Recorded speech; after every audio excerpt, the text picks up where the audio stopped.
children. I am Miss Wang. Welcome to BSL. Today, we are going to learn that Jesus is our guide and he helps us to know what is good to do and what is not good to do. Before we start, let's fold our hands together, bow our heads, close our eyes, and let's talk to God. Dear God, thank you for being our guide. And thank you for helping us to know what is good to do and what is not good to do.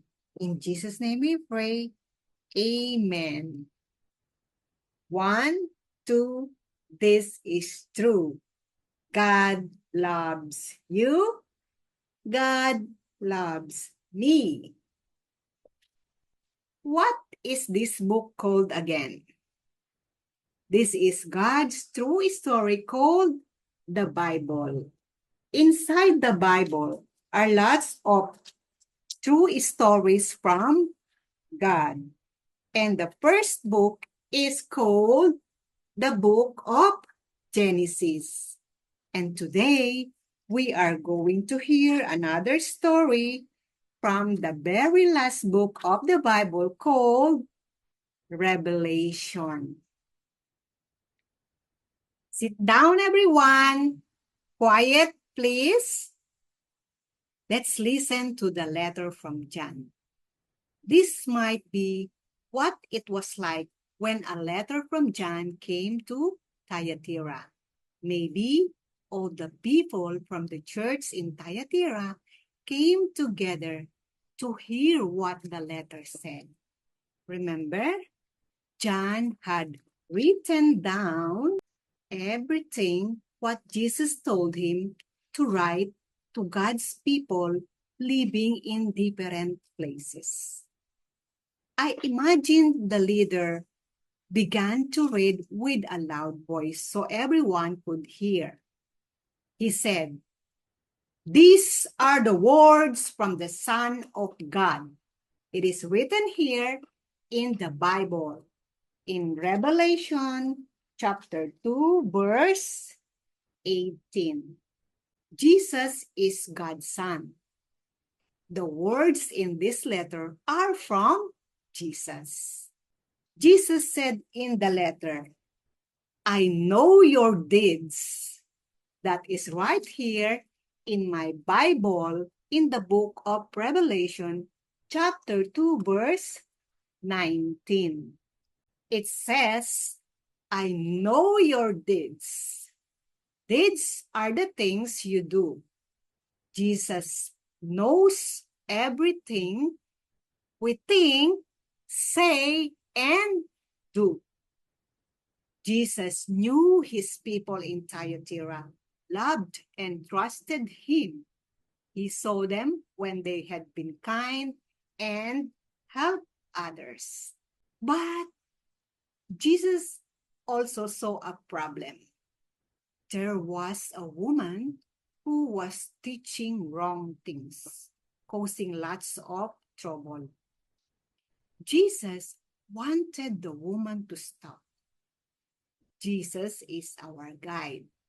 Jesus helps people know what is good to do and what is not good to do. Children, I'm going to say this again. But this time, when I say what is good to do, let us put our thumbs up.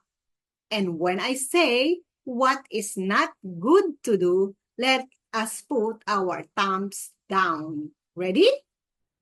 Jesus helps people know what is good to do and what is not good to do. Jesus told his people in Thyatira the good things to do and the things that should stop.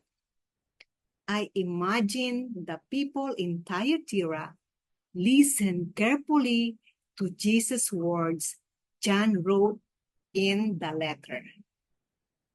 Jesus helps people know what to do. Now, I have a question. Who helps people know what to do? Yes, it's Jesus.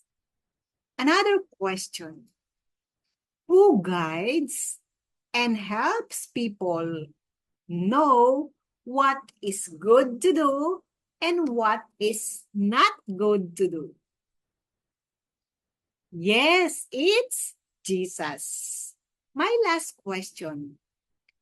Who knows everything we think, say, and do? Yes, it's Jesus. Now, children, we are going to sing Good Morning, God. Are you ready? You sing with me, okay? All together. Remember, children, God helps us know what is good to do. Ready? Good morning, God. This is your day. I am your child. Show me your way. Jesus guides us and knows everything we think, say, and do. Let's sing it one more time all together. Good morning, God. This is your day. I am your child. Show me your way.